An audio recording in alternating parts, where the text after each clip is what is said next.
let's get to Joe Milton. Joe Milton did not have Alex Golish last year. Joe Milton had a very thin tight end room last year. They were not able to even go 12 personnel because they just had 2 tight ends that could play. Joe Milton missed an awful lot of passes, but in retrospect, do we owe Joe Milton an apology? And the question is on our YouTube page. Does Dave owe Joe Milton an apology? Yes, Dave is dumb. No, Joe is a bad quarterback. 57%, 58% now say Joe is still a bad quarterback, but 40% of our audience thinks I'm dumb. So there you go. What if both are true? No, I'm kidding, Dave. I'm joking. Very possible. I'm going to be very, very, very. I'm not going to. Okay, maybe Joe is a bad quarterback. I was never going to call him a bad quarterback. I just thought he wasn't a fit for Heupel's system. We don't know Joe Milton apology, and I'll tell you why. Well, a few things. One, I mean, experience does matter. Joe Milton, that was his 3rd year in the system last year. I mean, we can say that. I felt he did get a little bit more of a bad rap because the offensive line, because players were so banged up last year too. But it was his 3rd year in the system. He should have been more experienced. And also Joe Milton, there were a lot more opportunities for Joe Milton to make plays that were missed. I mean, again, outside of that one pass over the middle, late in regulation, Dave, that Nico threw that was just 100 miles an hour that looked like a Joe Milton throw. That's the first time we saw Nico make that type of throw, right? Yes. Joe Milton made that on the regular last year, right? I mean, when the middle of the field was just wide open and he would make a back shoulder throw at 300 miles an hour and it hit the back shoulder, bounce off the receiver. And then you'd have all those old school guys come and say, if you can touch it, you can catch it. And I'm like, no, if it's a back shoulder throw at 300 miles an hour when the receiver's running the opposite way, they're not going to be able to catch that ball. Okay.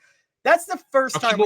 But what's worse, Caleb, the fact that they learned that they couldn't trust Joe Milton to throw that ball because it would put it in jeopardy, or the fact that they can't trust Nico to throw that ball anymore because he's thrown 2 interceptions over the middle. And I think that's why Tennessee's offense is so horizontal now and vertical, but doesn't attack the middle of the field. Those interceptions are because, again, he's a redshirt freshman, and every now and then is going to get confused by when a linebacker, he sees blitz and they drop back in coverage and it throws him off.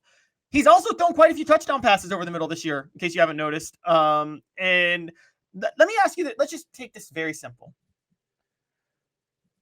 The touchdown pass to Dante Thornton against Oklahoma. Okay. How many times does Joe Milton complete that pass out of 10?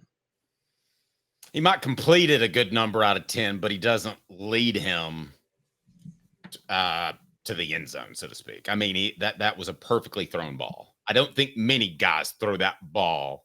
I mean, you would include Aaron Rodgers. I don't think many guys throw that ball any better. Yes. So Nico has the arm and the touch on the ball. He is seeing ghosts. He's rattled. I won't deny that he's rattled. And you can say that's a concern about his mentality long-term, and his decision-making is questionable. But Joe Milton's decision-making was questionable too. And Joe Milton was a heck of a lot older than Nico was. And I don't think Joe Milton necessarily got rattled, but we know this. One, Joe was more hesitant to run the ball than Nico was. Can we say that? Is that fair to bring up? Because yes. Yeah, Nico at least will run it, even if he looks so lanky and awkward when he does it. If Joe Milton was willing to run the ball a lot more, Dave, we'd be talking Joe Milton as an all-SEC quarterback last year. And I think Tennessee probably wins at least 2 more games. And so that's one big difference.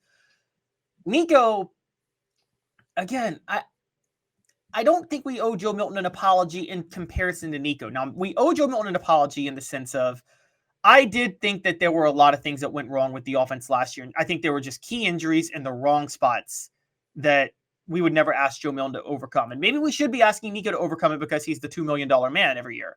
But I do think as a redshirt freshman, there are deep-seated issues with this offensive unit right now that I wouldn't expect him to be able to overcome. Now, I mean, I'll tell you guys straight up where I was wrong.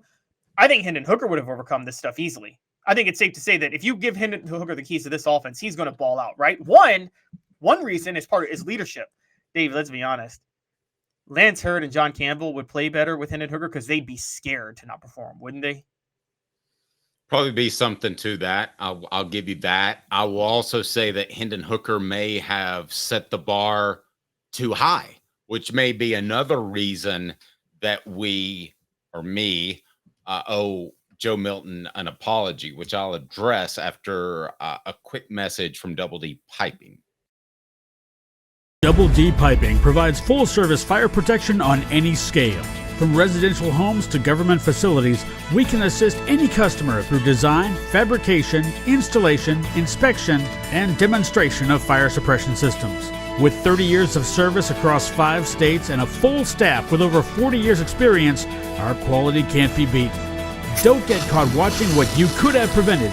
Call Double D Piping, the absolute best in fire prevention. Okay, I'm not going to give Joe Milton an apology, but I am going to give Tennessee's fans an apology, because I thought, and we'll discuss this later with John Adams, did we overestimate Josh Heupel? I thought that Josh Heupel would be able to take a guy in Joe Milton that had all the tools and turn him into a great quarterback. Not only did I think that Josh Heupel was a great offensive mind, I thought he was going to be a great quarterback coach. Those are two very distinct things, correct, Caleb? Yes, I totally agree.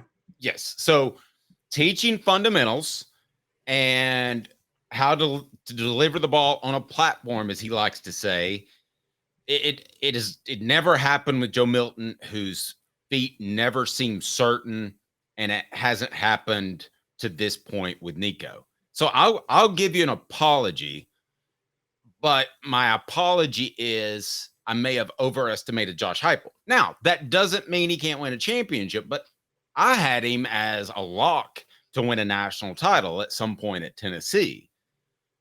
My confidence is shaken, Caleb, as I think that most people's should be.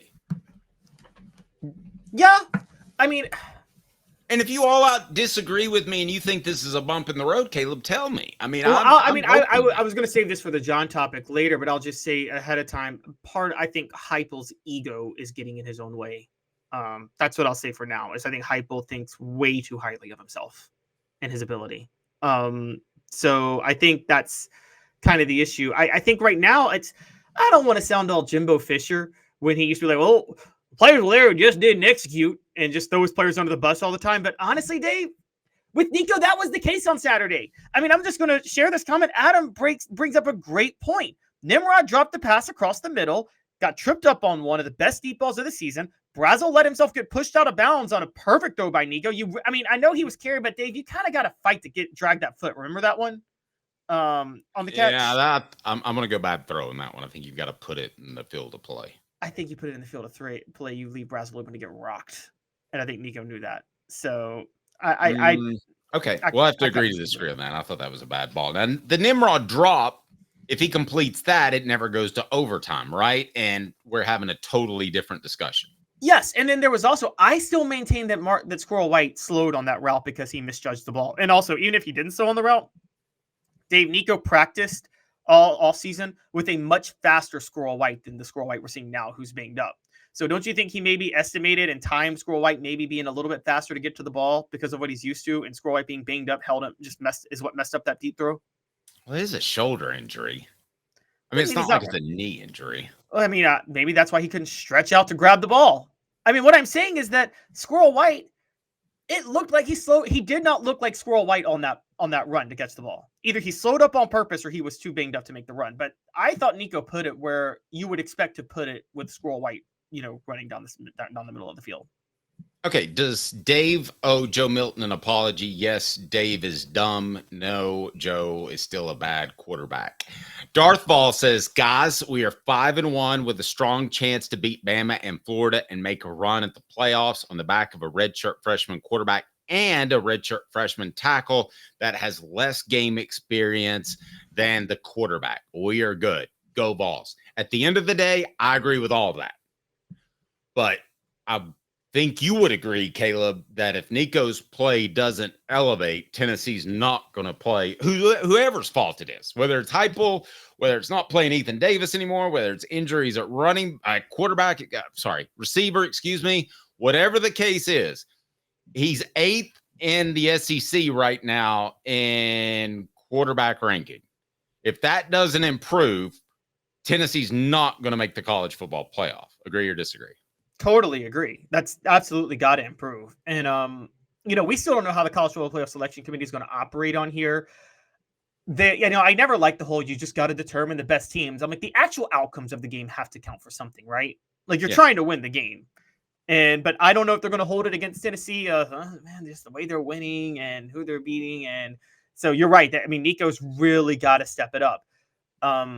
And look, this is a chance. Look, one of the other reasons to maybe be a little bit more encouraged, Dave, is that, look, that college football is looking more and more like the NFL. And I don't just mean the SEC because everyone's like, the SEC beats up on each other. No, all of college football Power 5 is beating up on each other right now because of the era of the transfer portal and NIL. And so the gap is so much narrower between teams than it used to be just 5 years ago. Yep, I agree. And I think the ability to address needs in the transfer portal and the ability to pay players to stay has benefited the middle class of the Power 5 and to some extent the lower class of the Power 5. I mean, good gravy. Indiana and Vanderbilt are doing things. I mean, really, this is happening.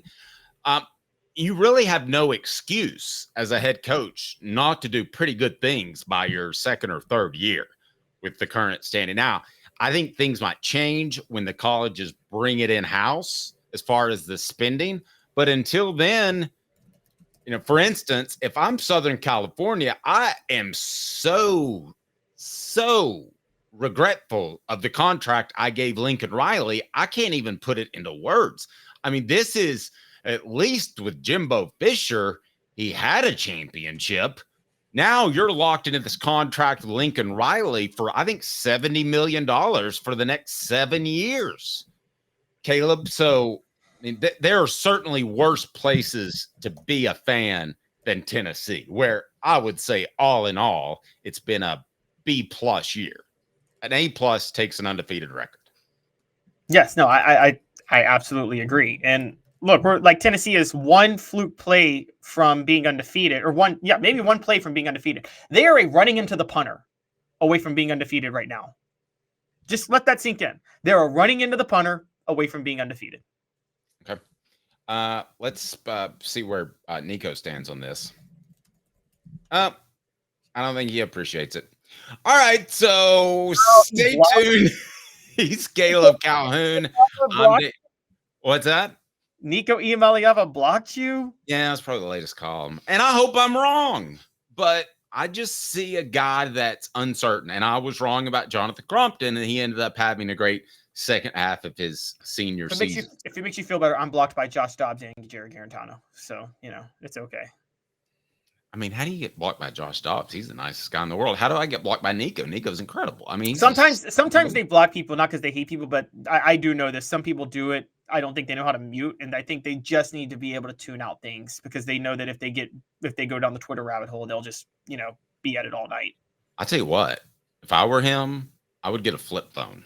Just like Stetson Bennett did at Georgia. It seemed absurd at the time, but the criticism across the board is going to continue for him because the expectations were unfairly high, in my opinion. Whether that's NIL or too much recruiting coverage or whatever the case may be, I think the expectations were way too high. Now, he could live up to that. Everything could be good, but Tennessee certainly has to overcome injuries at wide receiver and a very important injury on defense.